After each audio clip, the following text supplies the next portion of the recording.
Quite a few people ask me about setting up businesses and what they should do and how it would work. People have great ideas, but a lot of the times they get fixated with the idea itself rather than the person who's going to buy your idea. It's very important to understand your target market. A lot of the times people have these great visions and they're so passionate about the product or the thing that they have produced or the idea that they're working on that they forget the buyer. And it's something very, very key in all businesses that you set up. Who is your target audience? Who is going to buy this?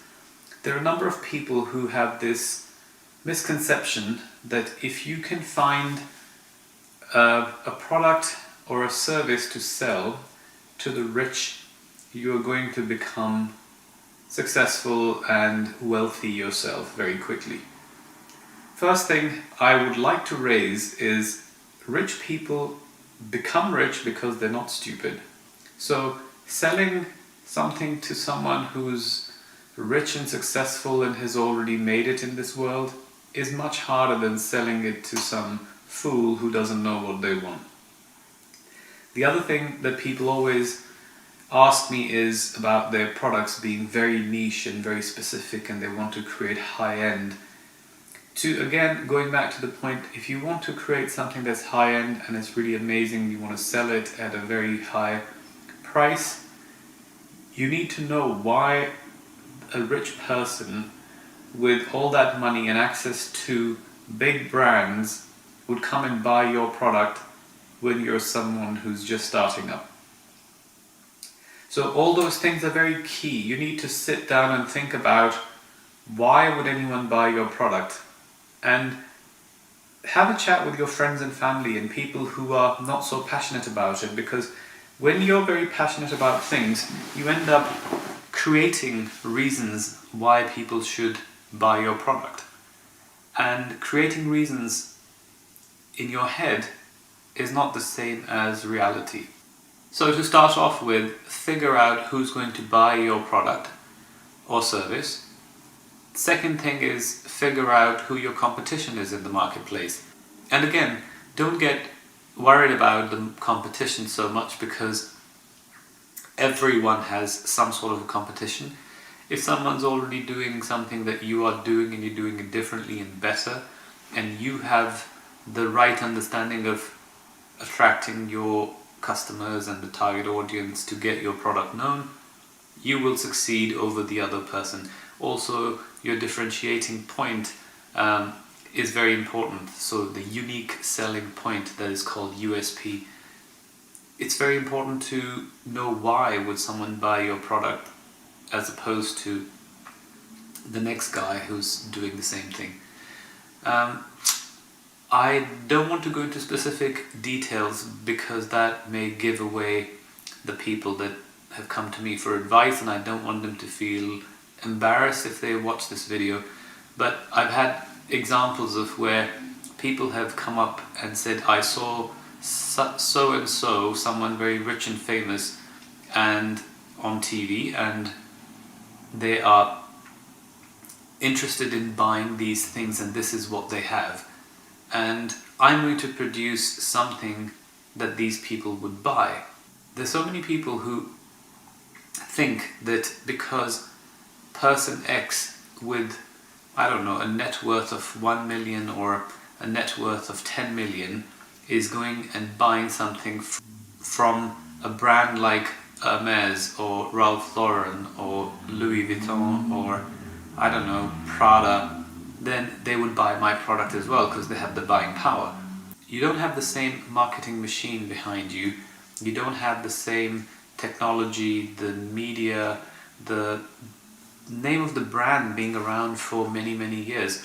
So when you pay over the odds for a product made by Louis Vuitton or Prada or, I don't know, Hermes or Dior, one of the big brands, I mean, I'm just naming them randomly because these are the ones popping up in my head, is because they have spent years and years perfecting their products, building their brand, Now, you may end up finding a product that is better quality but doesn't have the same label and is far cheaper.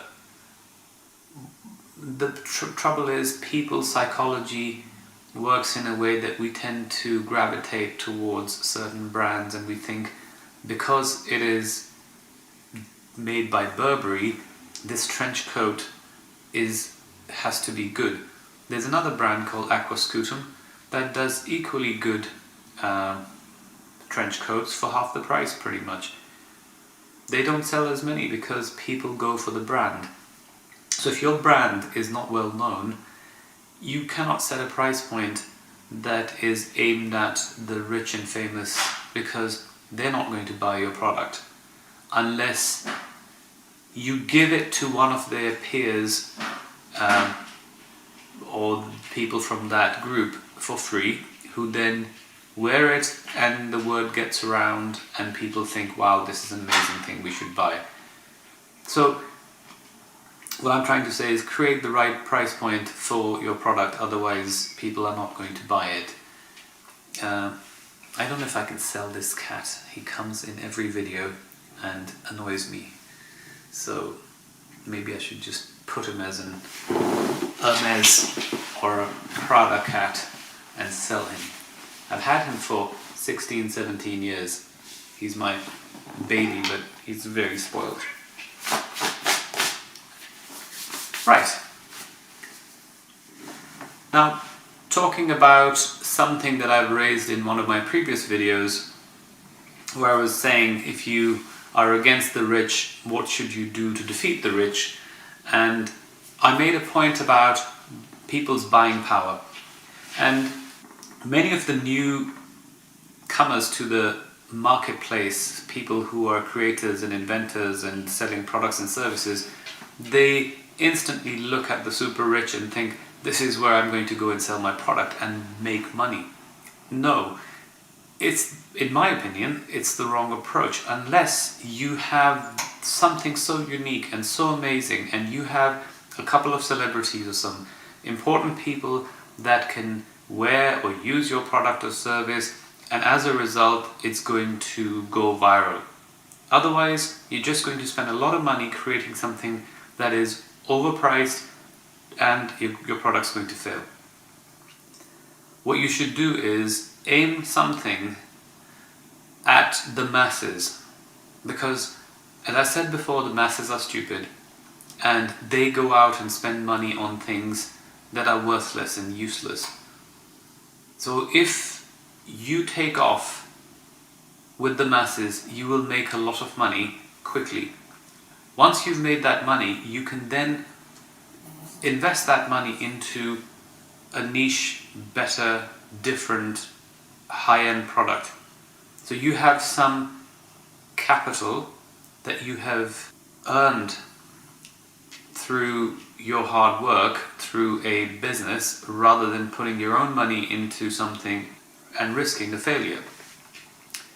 So let me explain this a little more.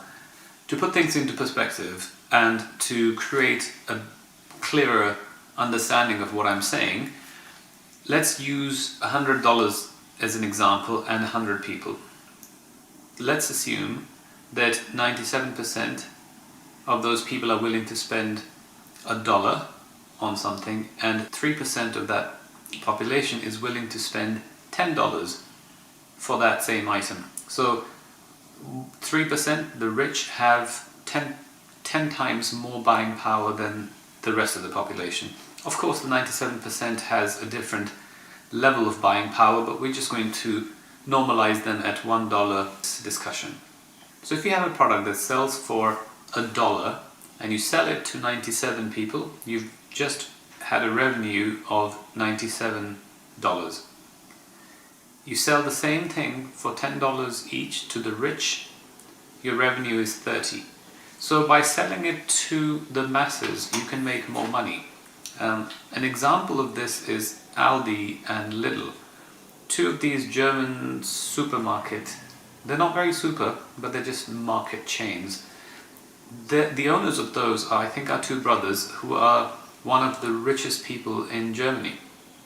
They have expanded into the UK for a while, and I think now they've recently bought shares in Marks and Spencer.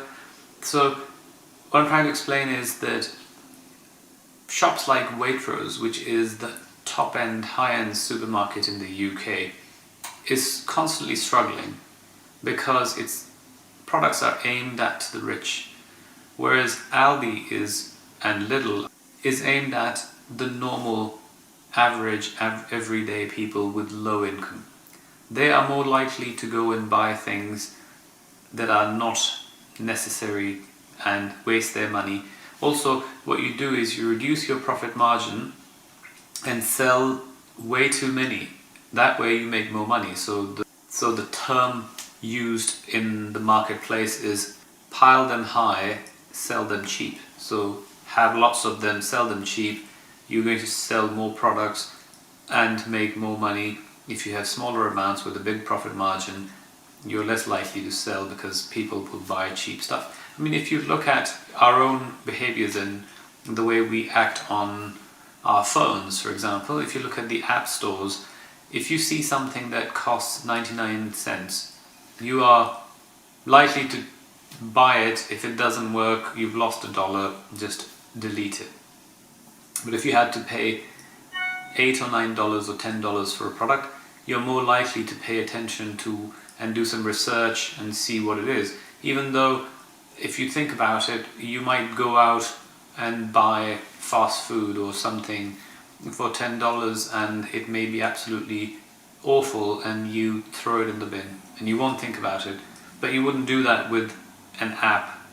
So this is just putting things into perspective of how you should aim to create your business and the products you sell, because otherwise you can have the best product on the planet. If the marketing isn't right, if people don't know about it, people are not sold into it, the idea and why they should buy it, it's going to be a flop. So save yourself the hassle and the disappointment. Think about all these factors that I've explained and then create your business model based on how you're going to go from start to finish and what is your journey, what kind of clients you want to have, how much money you want to make, and always branch out, diversify your business. Don't always think that, okay, let's say I'm making a leather wallet, it has to be the best wallet on the planet. Yes, it could be the best wallet on the planet, but if you sell 5 of those, what's the point? Might as well create the 3rd best or the 10th best wallet on the planet, but it's good enough that it will attract lots of people. Sell it. Once your brand is established, you have enough money that you can decide, okay, this is not my personal money, this is the money I've earned through my business, I'll reinvest it. Anyway, I hope this was of some use. Many of you asked me to make the videos like this, so I thought I should touch upon this particular one because I got quite a few emails about setting up businesses and how to find the right product and what to do with it, etc, etc. Apologies if my videos come across unstructured. It's because I don't write scripts. I have the idea that I want to talk about and I just sit in front of the camera and talk. I've tried writing down bullet points. I'm not very good at it because I read the bullet points and then once I've talked about that one thing, my brain just goes blank and then I start on. It just feels very fragmented and I don't think I can pass on my knowledge and my expertise properly if I'm just reading bullet points. I'm always the kind of person who just stands in front of people and talks, and it just works for me. So thanks for watching. Please like and subscribe and send me your requests for more videos and I will make them. Ciao!